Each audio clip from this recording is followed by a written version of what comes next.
എല്ലാവർക്കും PSC tips and ട്രിക്സിലേക്ക് സ്വാഗതം. കുറേ പേരായിട്ട് നമ്മളോട് കമന്റ് ചെയ്ത് ചോദിക്കുന്ന ഒരു കാര്യമാണ് ഗുണന പട്ടിക പഠിക്കാനുള്ള എന്തെങ്കിലും എളുപ്പ വഴി ഉണ്ടോ എന്നുള്ളത്. അപ്പോൾ നമ്മൾ ഓൾറെഡി ഒരു വീഡിയോ ചെയ്തിട്ടുണ്ട്. 11 മുതൽ 19 വരെയുള്ള ഏത് സംഖ്യയുടെയും ഗുണന പട്ടിക എളുപ്പത്തിൽ കണ്ടുപിടിക്കുന്ന ഒരു വഴി. ഓക്കെ, അപ്പോൾ ഇന്ന് നമ്മൾ നോക്കുന്നത് 1000 വരെയുള്ള ഏത് സംഖ്യയുടെയും ഗുണന പട്ടിക ഈസി ആയിട്ട് എഴുതാനായിട്ട് പറ്റുന്ന ഒരു ട്രിക്കാണ് പറഞ്ഞു തരാൻ പോകുന്നത്. അപ്പോൾ വീഡിയോയിലോട്ട് കടക്കുന്നതിന് മുന്നേ നിങ്ങൾ ആദ്യമായിട്ടാണ് ചാനൽ കാണുന്നതെങ്കിൽ ഒന്ന് സബ്സ്ക്രൈബ് ചെയ്യുക. വീഡിയോ കണ്ട് ഇഷ്ടമായി ഉറപ്പായും ലൈക്ക് ചെയ്യുക. മറ്റുള്ളവർക്കും കൂടെ ഈ വീഡിയോ ഉപകാരപ്പെടാനായിട്ട് എന്തായാലും ഒന്ന് ഷെയർ ചെയ്ത് സപ്പോർട്ട് ചെയ്യാം. അപ്പോൾ നമുക്ക് വീഡിയോയിലോട്ട് കടക്കാം. നമ്മൾ പറഞ്ഞു 1000 വരെയുള്ള ഏത് സംഖ്യയുടെയും ടേബിൾ എഴുതാമെന്ന് അല്ലേ. അപ്പോൾ നമുക്ക് അതിൽ ഒറ്റക്കം, അതായത് 1 മുതൽ 50 വരെയാണെങ്കിൽ ഈസി ആയിട്ട് എഴുതാൻ പറ്റും. 2 അക്കവും 3 അക്കവും വരുമ്പോഴാണ് പ്രശ്നം. അപ്പോൾ നമുക്കൊരു വലിയ 2 അക്ക സംഖ്യ നോക്കിയാലോ.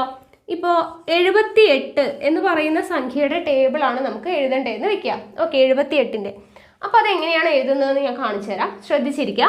ആദ്യം എന്ത് ചെയ്യുക, 7ൻ്റെ ടേബിൾ സെപ്പറേറ്റ് എഴുതുക, 8ൻ്റെ ടേബിൾ സെപ്പറേറ്റ് എഴുതാലോ.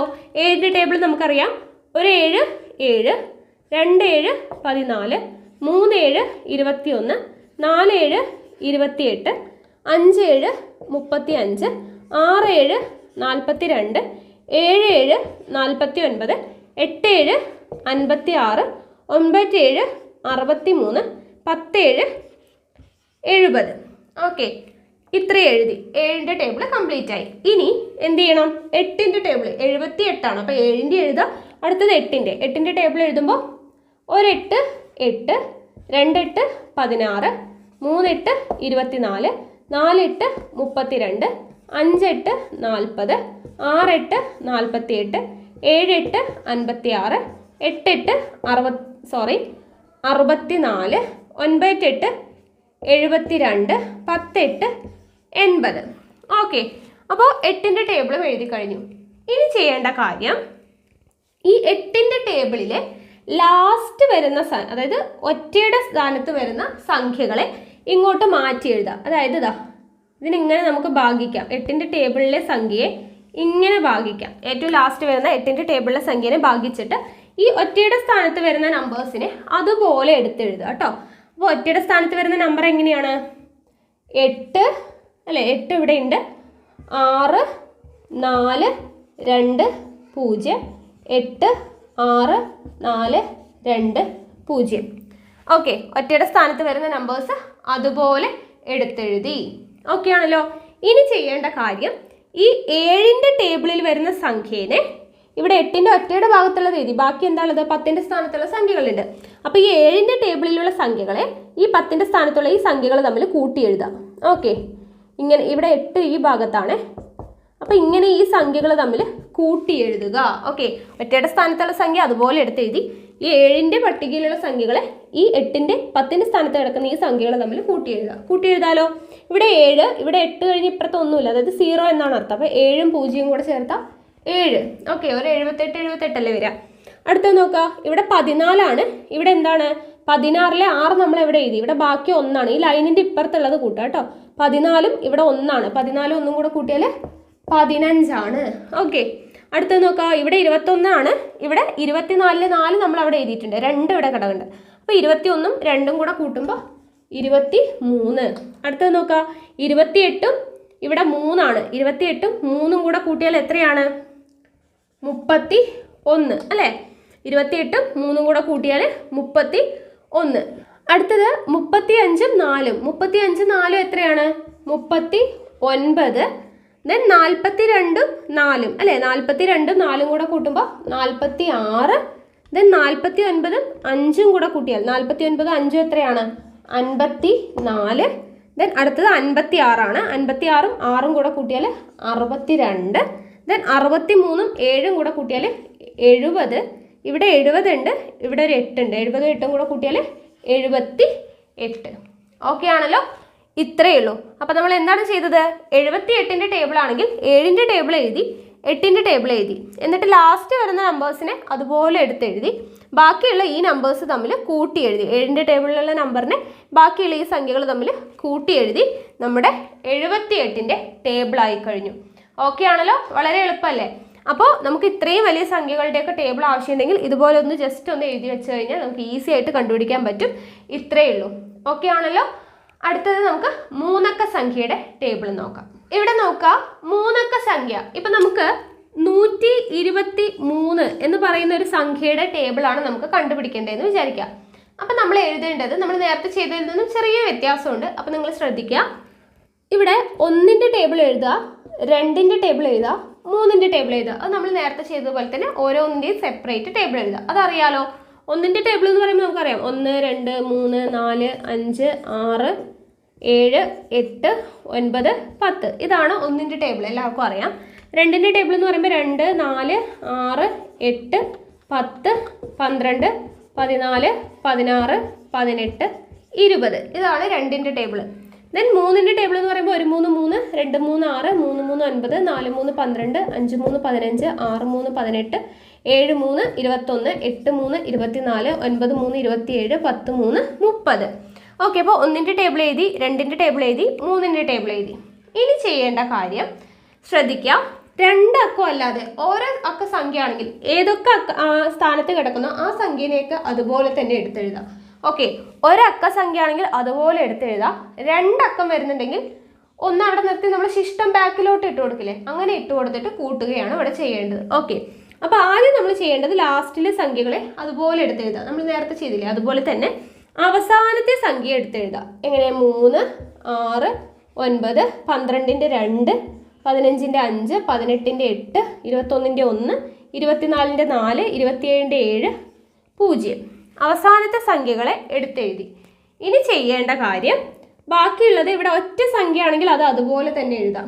ഓക്കെ, ഇവിടെ 1ഉം ഇവിടെ 2ഉം ആണ്. ആ 1ഉം 2ഉം അതുപോലെ എടുത്തെഴുതി. ഇവിടെ 2, ഇവിടെ 4ആണ്. ആ 2ഉം 4ഉം അതുപോലെ എടുത്തെഴുതി. ഇവിടെ 3ഉം ഇവിടെ 6ഉം ആണ്. 3ഉം 6ഉം അതുപോലെ എടുത്തെഴുതി. ഒറ്റ അക്കമായതുകൊണ്ട് നമ്മൾ അതുപോലെ എടുത്തെഴുതി. ഓക്കെ, ഇനി ഇവിടെ 2 അക്ക സംഖ്യ വരുമ്പോൾ എന്ത് മാറ്റമാണ് വരുന്നത് വിചാരിച്ചാൽ നമ്മളിവിടെ ഈ 2, 5, 8, 1, 4, 7, 0 ഇതൊക്കെ നമ്മൾ ഒറ്റ സംഖ്യ അപ്പുറത്ത് എഴുതി കഴിഞ്ഞതാണ്. അതുകൊണ്ടാണ് ഞാൻ അങ്ങനെ ഒരു ലൈൻ വരച്ചത്. ബാക്കിയുള്ളത് ഇവിടെ എന്താണ്? 1 ആണ് അല്ലേ. ആ 1 ശിഷ്ടം ഇങ്ങോട്ട് പോകും. ഓക്കെ, ഈ 1 നമുക്ക് 2 അക്ക സംഖ്യ അതുപോലെ എഴുതാൻ പാടില്ല. നമുക്ക് ഓരോന്നിനും ഇത്ര അക്കമേ പാടുള്ളൂ എന്നൊക്കെ ഉണ്ടല്ലോ. അപ്പോൾ ഈ എക്സ്ട്രാ ഒരെണ്ണം ഇവിടെ ഉണ്ടല്ലോ, ആ ശിഷ്ടം ഇപ്പുറത്തോട്ട് പോകും. ഇപ്പുറത്തോട്ട് പോകുമ്പോൾ ഇത് എന്താവും? ഇത് 9 ആകും. ഓക്കെ, 8 പോയിട്ട് എന്താവും? 9 ആകും. ബാക്കി 4 ഉണ്ട്. ആ 4 അതുപോലെ എഴുതാം. ഓക്കെ, ഒരക്കമാണെങ്കിൽ അതുപോലെ എഴുതാം. 2 അക്കം ഉണ്ടെങ്കിൽ എന്ത് ചെയ്യുക? ഒരു ശിഷ്ടം ബാക്കിലോട്ട് കൊടുക്കുക. ഓക്കെ, അപ്പോൾ ഈ 1 ഇങ്ങോട്ട് പോയപ്പോൾ ഇത് 9 ആയി. ബാക്കി 4 ഉണ്ട്, അത് അതുപോലെ എഴുതി. അടുത്തത് നിങ്ങൾ പറഞ്ഞു നോക്കൂ. ഇവിടെ 1 ഉണ്ട്. ഈ 1 എങ്ങോട്ട് പോകും? ഇവിടെ ശിഷ്ടമുണ്ട്, അതങ്ങോട്ട് പോയി. 1, 10ഉം കൂടെ കൂട്ടി എത്രയാണ്? 11 ആണ്. 11 എന്ന് നമ്മൾ എഴുതാൻ പാടുമോ? ഇല്ല. നമ്മൾ സാധാരണ എന്താണ് ചെയ്യുക? 11ന്റെ 1 എഴുതും അല്ലേ. 11ന്റെ 1 എഴുതി. ബാക്കി 1 എവിടേക്ക് പോകും? ഇവിടെ പോകും ശിഷ്ടമായിട്ട്. ഓക്കെ, ഈ 1 ഇങ്ങോട്ട് വന്നു. അപ്പോൾ ഇത് 11 ആയി. 11ന്റെ 1 എഴുതി. ബാക്കി 1 ഇങ്ങോട്ട് വന്നു. അപ്പോൾ 5ഉം 1ഉം കൂടെ കൂട്ടി എത്രയാണ്? ഇവിടെ 6 എന്ന് വന്നു. ഓക്കെ ആണല്ലോ. അടുത്തത് നോക്കുക. ഇവിടെ എത്രയാണ്? 1 ആണ്. ഈ 1 എന്ത് ചെയ്തു? ഇങ്ങോട്ട് വന്നു. അപ്പോൾ 12 പോയിട്ട് എന്തായി? 13 ആയി. 12, 1, 13. 13ന്റെ 3 എഴുതുക. ബാലൻസ് 1 എന്ത് ചെയ്യും? ഇപ്പോഴത്തെ 6ന്റെ കൂടെ വരും. ഓക്കെ, ബാലൻസ് 1 ഇട്ട് കൊടുത്തു. അപ്പോൾ 6 1ഉം കൂടെ കൂട്ടിയാൽ 7. ഓക്കെ ആണല്ലോ. അടുത്തത് നോക്കുക. ഇവിടെ 2 ആണ്. ആ 2 ഇങ്ങോട്ട് വന്നു. 14ഉം 2ഉം കൂടെ കൂട്ടിയാൽ 16 ആണ് അല്ലേ. 16. 16ന്റെ 6 നമ്മൾ എഴുതുക. ബാക്കി എന്താണ്? 1 ബാലൻസ് ഇങ്ങോട്ട് പോയി. ഇവിടെ 7ഉം 1ഉം കൂടെ കൂട്ടിയാൽ 8. ഓക്കെ ആണല്ലോ. അടുത്തത് നോക്കുക. ഇവിടെ 2 ഉണ്ട്. ഈ 2 ഇങ്ങോട്ട് വരുമ്പോൾ 16ഉം 2ഉം കൂടെ കൂട്ടിയാൽ 18ന് 8 എഴുതുക. ബാക്കി 1 ശിഷ്ടമുണ്ട്, അത് ഇങ്ങോട്ട് പോയി. അപ്പോൾ 8ഉം 1ഉം കൂടെ കൂട്ടിയാൽ 9. ഓക്കെ ആണല്ലോ. അടുത്തത് നോക്കുക. ഇവിടെ 2 ഉണ്ട്. അത് ഇങ്ങോട്ട് വരുമ്പോൾ 18ഉം 2ഉം എത്രയാണ്? 20 ആണ്. 20ന്റെ 0 എഴുതുക. ബാക്കി 2 എന്ത് ചെയ്യും? ഇപ്പുറത്തോട്ട് വരും. അപ്പോൾ 9ഉം 2ഉം കൂടെ കൂട്ടിയാൽ എന്തായി? 11. ഓക്കെ, ഇനി ബാക്കി ബാക്കിലോട്ട് സംഖ്യ ഇല്ല, അതുകൊണ്ട് നമ്മൾ 11 അങ്ങനെ തന്നെ എഴുതി. അടുത്തത് നോക്കുക. ഇവിടെ 3 ആണ്. ഈ 20ഉം കൂടെ ചേരുമ്പോൾ 23. 23ന്റെ 3 എഴുതി. ബാലൻസ് 2 ഉണ്ട്. ആ 2 ഇങ്ങോട്ട് വരും. അപ്പോൾ 10ഉം 2ഉം കൂടെ കൂട്ടിയാൽ എത്രയാണ്? 12. ഓക്കെ ആണല്ലോ. അപ്പം നമ്മുടെ 123ന്റെ ടേബിൾ ആയി കഴിഞ്ഞു. ഇല്ലെങ്കിൽ നമ്മൾ എന്ത് ചെയ്യണം? ഓരോന്നിനെയും ഗുണിക്കണ്ടേ. അപ്പോൾ നമുക്ക് ഇങ്ങനെ തന്നെ ഈസി ആയിട്ട് എഴുതാനായിട്ട് പറ്റും. അപ്പോൾ അത് എളുപ്പ വഴിയാണോ എന്ന് ചോദിച്ചാൽ കുറച്ച് ടൈം എടുക്കുന്നത് പോലെ തോന്നും. പക്ഷെ നിങ്ങൾ കുറേ സംഖ്യകൾ ഇങ്ങനെ ചെയ്യുവാണെങ്കിൽ നമുക്ക് സ്പീഡിൽ ചെയ്യാനായിട്ട് പറ്റും. പിന്നെ ഇതൊരിക്കലും ഞാൻ എന്താണെന്ന് ഇപ്പോൾ സ്കൂളിൽ പഠിക്കുന്ന കുട്ടികൾക്കൊക്കെ പ്രൊമോട്ട് ചെയ്യാൻ വേണ്ടിയിട്ടൊന്നുമല്ല കേട്ടോ. അവരൊക്കെ ഇത് പഠിച്ചിട്ട് ഈ രീതിയിലൊന്നും പഠിച്ചിട്ട് എക്സാമിനൊന്നും എഴുതിയാലും മാർക്ക് കിട്ടില്ല. ഇങ്ങനത്തെ സ്റ്റെപ്സ് ഒന്നും നമ്മൾ എളുപ്പത്തിൽ കണ്ടുപിടിക്കുന്ന വഴികളൊന്നും സ്കൂളിൽ പഠിക്കുന്ന കുട്ടികൾക്കൊന്നും യൂസ്ഫുൾ ആയിരിക്കില്ല. നമ്മൾ ഇങ്ങനെ PSC പോലുള്ള എക്സാമുകൾക്കൊക്കെ പെട്ടെന്ന് കണ്ടുപിടിക്കാൻ വേണ്ടിയിട്ട്, അല്ലെങ്കിൽ കണക്കെന്ന് പറയുന്നത് ഈ രീതിയിലൊക്കെ പഠിച്ചെടുക്കാം, എത്ര രസകരമായിട്ട് പഠിച്ചെടുക്കാൻ പറ്റുന്ന ഒരു സംഭവമാണെന്ന് നിങ്ങളെ കാണിക്കാൻ വേണ്ടിയിട്ടാണ് നമ്മൾ ഇങ്ങനെയുള്ള ട്രിക്സ് ചെയ്യുന്നത്. ഓക്കെ, അപ്പോൾ ആ 2 അക്ക സംഖ്യയുടെ ട്രിക്കാണ് ഞാൻ കുറേ പുസ്തകങ്ങളിലും ഒക്കെ കണ്ടിട്ടുള്ളൊരു ട്രിക്കാണ് 2 അക്ക സംഖ്യയുടെ. ഈ 3 അക്ക സംഖ്യയുടെ ട്രിക്ക് ഞാൻ ഇന്നലെ ഇരുന്നിട്ട് 2 അക്കം നമുക്ക് ചെയ്യാൻ പറ്റുവാണെങ്കിൽ 3 അക്കവും നമുക്ക് ചെയ്യാൻ പറ്റണ്ടേ. അപ്പോൾ ആ ഒരു രീതിയിൽ ആലോചിച്ചിട്ട് ഉണ്ടാക്കിയെടുത്തതാണ് കേട്ടോ. അപ്പോൾ ഈ ട്രിക്ക് നിങ്ങൾക്ക് യൂസ് ചെയ്യാൻ പറ്റുവാണെങ്കിൽ യൂസ് ചെയ്യുക. ഓക്കെ ആണല്ലോ. അപ്പോൾ നിങ്ങൾക്ക് ഇഷ്ടമായിട്ടുണ്ടെങ്കിലും ഇല്ലെങ്കിലും എല്ലാം നിങ്ങളുടെ അഭിപ്രായമൊക്കെ കമൻറ്റ് ചെയ്യണം. ഓക്കെ, അപ്പോൾ ഈ 3 അക്ക സംഖ്യയുടെ കുറച്ച് ടൈം എടുത്തിട്ടാണ് ഇത് ആലോചിച്ചിട്ട് ഇങ്ങനെ ചെയ്ത് നോക്കിയത് കേട്ടോ. നമുക്ക് 2 അക്ക സംഖ്യയുടെ അറിയായിരുന്നു, 3 അക്ക സംഖ്യയുടെ എങ്ങനെ കണ്ടുപിടിക്കാമെന്ന് ആലോചിച്ചിട്ട് എഴുതിയെടുത്തതാണ് കേട്ടോ, എഴുതി ഉണ്ടാക്കിയതാണ്. അപ്പോൾ ഈ മെത്തേഡ് കൊള്ളാമെന്ന് തോന്നി. അപ്പോൾ നിങ്ങൾക്കും കൂടിയിട്ട് ഒന്ന് ഷെയർ ചെയ്യാമെന്ന് വിചാരിച്ചിട്ടാണ് ഇന്നത് ചെയ്ത് നോക്കിയത്. ഓക്കെ, അപ്പോൾ നിങ്ങൾക്ക് ഈ ട്രിക്ക് ഇഷ്ടമാവുന്നുണ്ടെങ്കിൽ ഉറപ്പായിട്ടും കമൻറ്റ് ചെയ്യണേ. ഓക്കെ, അപ്പോൾ 3 അക്ക സംഖ്യയുടെ പഠിച്ചല്ലോ. അപ്പോൾ ഇങ്ങനെ നമുക്ക് ഏത് 3 അക്ക സംഖ്യയുടെയും 2 അക്ക സംഖ്യയുടെയും എല്ലാം തന്നെ ഗുണനപ്പട്ടിക ഈ രീതിയിൽ കണ്ടുപിടിക്കാൻ പറ്റും. 2 അക്ക സംഖ്യയുടെ എങ്ങനെയാണെന്ന് ഞാൻ പറഞ്ഞു, 3 അക്ക സംഖ്യ വരുമ്പോൾ ചെറിയൊരു വ്യത്യാസം ഞാൻ പറഞ്ഞു തന്നു അല്ലേ. അപ്പോൾ ഇത് കുറച്ച് ആലോചിച്ചിട്ട് കിട്ടിയതാണ്. അപ്പോൾ ഇത് ഇഷ്ടമായെങ്കിൽ ഉറപ്പായിട്ട് കമൻറ്റ് ചെയ്യണം കേട്ടോ. അപ്പോൾ നോക്കുക, ഇങ്ങനെയാണ് നമ്മൾ 3 അക്ക സംഖ്യയുടെ കണ്ടുപിടിക്കുന്നത്. 123, ഒരു 123, 123, 2 123, 246, 3 123, 369, 4 492, 5 123, 615. ഓക്കെ, എങ്ങനെയാണ് വരുന്നത് ടേബിൾ. ഓക്കെ ആണല്ലോ. അപ്പോൾ ഈ രീതിയിൽ നിങ്ങൾ കുറച്ച് നമ്പേഴ്സ് ഇട്ടിട്ടൊന്ന് ചെയ്ത് നോക്കുക. ഓക്കെ, അപ്പോൾ അടുത്തൊരു ക്ലാസ്സിൽ കാണാം. അപ്പോൾ നിങ്ങൾക്ക് എൻ്റെ ക്ലാസ്സുകളൊക്കെ ഇഷ്ടമാകുന്നുണ്ടെങ്കിൽ വീഡിയോ ലൈക്ക് ചെയ്യുക, ഷെയർ ചെയ്യുക, നിങ്ങളുടെ സജഷൻസ് എന്തെങ്കിലും ഉണ്ടെങ്കിൽ കമൻറ്റ് ബോക്സിൽ രേഖപ്പെടുത്തുക. കൂടുതൽ വീഡിയോസിനായി ചാനൽ സബ്സ്ക്രൈബ് ചെയ്യുക.